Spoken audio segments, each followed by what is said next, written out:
Will भी या शैल भी लगा देंगे, फिर बाद में नॉट लगा देंगे, तो वो गलत हो जाएगा स्टूडेंट्स।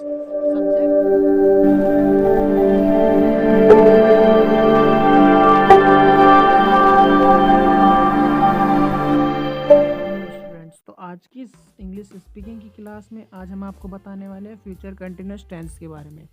फ्यूचर कंटिन्यूस टेंस क्या होता है, इसके एग्जांपल्स कहाँ कहाँ यूज़ होते हैं, किस तरीके से सेंटेंस बनते हैं, सारे रूल भी क्या होते हैं, सब बताने वाले। तो स्टार्ट करते हैं वीडियो बिना किसी देरी करते हुए।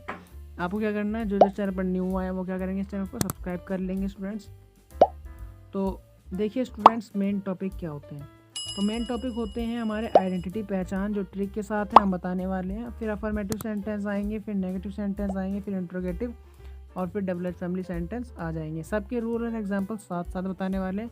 बस आपको बड़े ध्यान से वॉच करते रहना, पूरा वॉच करना है। फिर एंड प्रैक्टिस सेट है वो आपको देखना है, वो आपको अपने हिसाब से कंप्लीट करना है, और आपको खुद देखना है कि आपको कितना आया कितना नहीं। हमारी पहचान रहा होगा, रही होगी, रहे होगे।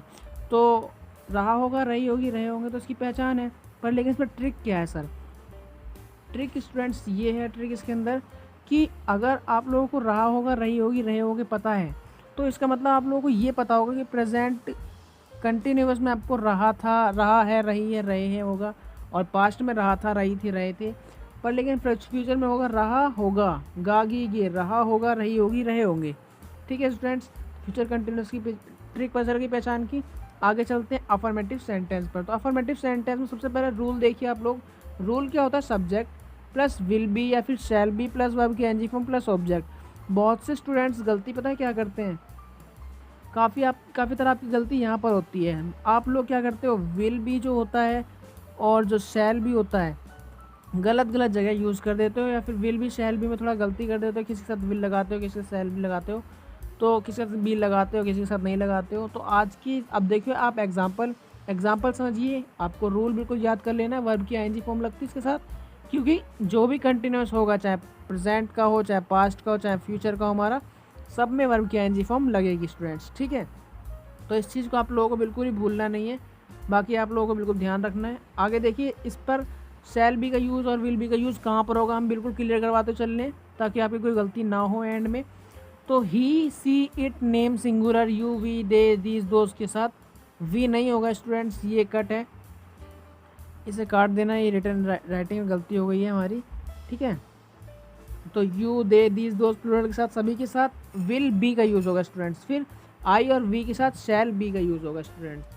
आगे देखिए स्टूडेंट्स, आप लोग आई और वी के साथ शैल भी लगता है, ये क्लियर है। अब आप एग्जाम्पल समझिए। एग्जाम्पल में वह खाना बना रहा होगा, आप लोगों को लास्ट में रहा होगा दिखाई दे गया।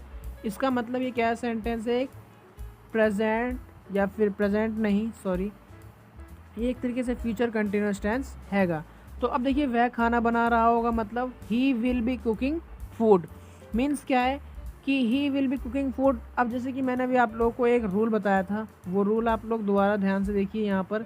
जैसे कि यहाँ पर ये रूल था, इस रूल में सब शुरुआत सब्जेक्ट था, फिर विल बी या शैल बी था, फिर वर्ब की एनजी फॉर्म, फिर ऑब्जेक्ट था। अब ध्यान से देखिए आप लोग यहाँ पर। तो वह खाना बना रहा होगा, शुरुआत में वह है तो वह को बोलते हैं ही, क्योंकि वो लड़का है। अगर होगी होता तो सी होता है स्टूडेंट्स। ठीक, तो ही विल बी, क्यों? क्योंकि ही के साथ विल बी आएगा, शैल बी नहीं आएगा। तो ही विल बी जरूर लगाना है स्टूडेंट्स। फिर कुकिंग, क्योंकि वर्ब की आईएनजी फॉर्म आएगी, फिर एंड में ऑब्जेक्ट आपका फूड, वह खाना बना रहा होगा। ठीक है, इतना इजी कॉन्सेप्ट था, आप लोग क्लियर हो गया। सेकंड एग्जांपल देखिए कि हम किताब लिख रहे होंगे। अब हम के लिए क्या लगता है, हमको वी बोलते हैं। ठीक है, क्योंकि एक प्लूरल होता है, और यहाँ पर भी हमने आई और वी के साथ शैल भी लगाया है, उस पर ध्यान नहीं देना आप लोगों का, वो कट है। आई और वी के साथ शैल भी लगता है, तो वी के साथ शैल भी लगा देंगे। फिर राइटिंग लगा देंगे, क्योंकि वर्ब के साथ आईएनजी फॉर्म है, और ए बुक एक हमारा पास्ट, वो एक ऑब्जेक्ट हो जाता है, तो हमारा वहाँ पर कुछ नहीं लगेगा। लास्ट में आपको एक पॉइंट लगा देना जरूर। ठीक है, तो आई होप आपको ये क्लियर हो गया होगा। चलते हैं अगले वाले सेंटेंस का रूल क्या होता है। सबसे पहले विल या फिर शैल लगता है, जस्ट उसके बाद नॉट, फिर बी लगता है स्टूडेंट्स। बस इतना ध्यान रखना कि विल या फिर शैल, फिर उसके बाद नॉट लगेगा, जैसे कि यहाँ पर लिखा हुआ है। ठीक है, अब उसके जस्ट बाद आपका यहाँ पर नॉट लगेगा। ठीक, इस चीज़ को आपको बिल्कुल भी गलती नहीं करनी है। ज़्यादातर स्टूडेंट्स यहीं पर ही गलती करते हैं। बी लगा देते हैं, विल बी या शैल भी लगा देंगे, फिर बाद में नॉट लगा देंगे, तो वो गलत हो जाएगा स्टूडेंट्स। सब्जेक्ट फिर विल बी, विल या फिर shall plus not plus be plus verb की आईएनजी फॉर्म प्लस ऑब्जेक्ट। ठीक है स्टूडेंट्स, आगे देखिए आप एग्जांपल समझिए। एग्जांपल में क्या है, तुम इंग्लिश नहीं बोल रहे होगे, यानी कि ये रहा होगा, रही होगी, रहे होगे, मतलब एक तरीके से फ्यूचर कंटिन्यूस टेंस हैगा। और ये नेगेटिव भी है क्योंकि नॉट भी आ रहा है, तो you will not be speaking English. ठीक, इतनी छोटी सी चीज़ थी, क्लियर हुई। आगे चलते हैं। मैं गाना नहीं गा रहा होऊंगा, यानी मैं मतलब आई के साथ शैल लगेगा, क्योंकि मैंने अभी यहाँ बताया था आप लोगों को, ये रहा देखो, आई के साथ शैल भी लगेगा, तो आई के साथ हमने शैल भी लगाया। I shall not be singing a song. ठीक है स्टूडेंट्स, इतनी छोटी चीज़ क्लियर हुई, आई होप क्लियर हो गया होगा। इंट्रोगेटिव सेंटेंस, इंट्रोगेटिव सेंटेंस में क्या होता है, विल या फिर शैल शुरुआत में आता है, फिर सब्जेक्ट आता है, फिर बी आता है, फिर वर्ब की आईएनजी फॉर्म आती है, फिर ऑब्जेक्ट आता है, फिर आता है एंड में आपका क्वेश्चन मार्क। ठीक है, कैसे, विल या फिर शैल शुरुआत में, फिर सब्जेक्ट, फिर बी। बी आपका अब अलग हो जाएगा, डब्ल्यू एच फैमिली में भी, इंट्रोगेटिव में भी, नेगेटिव में भी बी अलग हो जाता है। ठीक है, विल या फिर शैल, फिर सब्जेक्ट, फिर बी, फिर वर्ब की आईएनजी फॉर्म, फिर ऑब्जेक्ट, फिर क्वेश्चन मार्क। ठीक, इतना क्लियर हुआ। आगे एग्जाम्पल में क्या है कि वह गाँव जा रहा होगा, क्वेश्चन मार्क आपका जरूर आएगा। और इंट्रोगेटिव की पहचान होती, तो इंट्रोगेटिव की पहचान होती है कि शुरुआत में आपका क्या आ जाएगा, जिसमें भी शुरुआत में क्या आ जाएगा मतलब वो इंट्रोगेटिव सेंटेंस हैगा स्टूडेंट्स। ठीक है, तो क्या वह गांव जा रहा होगा, अब इसमें आ गया शुरुआत में विल, क्योंकि वह के लिए क्या लगता है, ही के ही लगता है और ही के साथ विल लगता है, तो will he be going to village.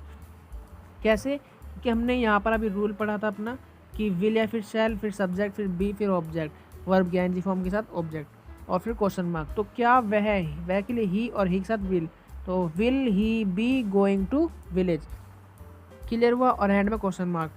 अब आता है अगला, क्या हम घर बना रहे होंगे, तो आगे आता है shall we be building home. Build means बनाना होता है घर, सिर्फ घर, मेक मीन्स घर बनाना नहीं होता है स्टूडेंट्स। ठीक है, और ये मोस्टली आप लोगों के यूज़ में आते रहते हो। डब्ल्यू एच फैमिली सेंटेंस की तरफ, डब्ल्यू एच फैमिली सेंटेंस में जस्ट क्या होता है, डब्ल्यू एच फैमिली और फिर उसके बाद इंट्रोगेटिव सेंटेंस का रूल पूरा पूरा आप लोग लगा दो, और यहाँ पर आपका ये रूल ख़त्म हो जाएगा और आपका डब्ल्यू एच फैमिली रूल बन जाएगा। ये आपकी ट्रिक समझ लो या कोई भी आप दिमाग समझ लो, कोई भी आइडिया समझ लो, ये इतना ईजी है। W H family plus will या फिर shall plus subject plus be plus verb की आईएनजी फॉर्म प्लस ऑब्जेक्ट और प्लस आपका क्वेश्चन मार्क। ठीक है, एग्जांपल समझिए कि हम कब खाना खा रहे होंगे। ठीक है, तो कब के लिए एक डब्ल्यू एच फैमिली वर्ड है, वो पूछ रहा है, तो when shall we be eating food, question mark आपका जरूर आएगा। ठीक है, तो क्लियर हुआ। ठीक, अगले वाले एग्जाम्पल में देखिए कि तुम क्यों किताब पढ़ रहे होगे, क्वेश्चन मार्क आपका जरूर आएगा। तो क्यों के लिए why will you be reading book, question mark आपका जरूर आएगा। ठीक है, इतना क्लियर हुआ। आगे चलते हैं अपने प्रैक्टिस सेट पर। प्रैक्टिस सेट में क्या है, अभी मैंने आप लोगों को जो इन रूल बताए थे उन रूल से मिलते जुलते ये सेंटेंस बनेंगे, और इन सेंटेंसेस को भी आप लोगों को ज़रूर बनाना है। पहला, हम घर नहीं बना रहे होंगे। सेकंड, क्या तुम घर खरीद रहे होगे। थर्ड है, वे कब बना रहे होंगे। फोर्थ है, मैं कहानी सुन रहा होऊंगा। फिफ्थ है, मैं क्यों पत्र लिख रहे, तुम क्यों पत्र लिख रहे होगे। ठीक है, तो ये आप लोगों को अभी के अभी कमेंट सेक्शन में ज़रूर करके बताने हैं और चेक करना है कि आप लोग कितना आया और कितना नहीं आया। ठीक है स्टूडेंट्स, और ज़्यादा ये कहेंगे इस चैनल को सब्सक्राइब कर लीजिए, लाइक कर दीजिए, कमेंट कर दीजिए। इसको करने से बिल्कुल फ्री है और इसको करने से थोड़ा इंस्पिरेशन मिलता है, हमारी टीम को इंस्पिरेशन मिलता है और अच्छी अच्छी वीडियो बनाएगी। तो लास्ट, ये फिजान क्लासेस चैनल है, इसका नाम है फिजान क्लासेस, वही सब्सक्राइब, लाइक, कमेंट। और टेलीग्राम चैनल का नाम है फिजान क्लासेस, यहाँ से आप अपनी पूरी पीडीएफ ले सकते हैं। ये पूरी पीडीएफ वहीं मिलेगी आप लोगों को और उसकी लिंक आप लोगों को डिस्क्रिप्शन में मिल जाएगी। इंस्टाग्राम चैनल का नाम ये है, यहाँ से आप मेरे को क्वेश्चन पूछ सकते हैं। अभी तक यूट्यूब में कोई अपडेट ऐसा आया नहीं है जो यहाँ से आप पूछ सकते हो। ठीक है स्टूडेंट्स, तो जाइए इंस्टाग्राम पे हमें क्वेश्चन पूछिए, टेलीग्राम पर जाइए, पीडीएफ लीजिए। और thanks for watching this video, और ऐसे सपोर्ट करते रहिए हम, और आगे आगे अच्छी अच्छी वीडियो आपके लिए लाते रहेंगे स्टूडेंट्स। Bye students.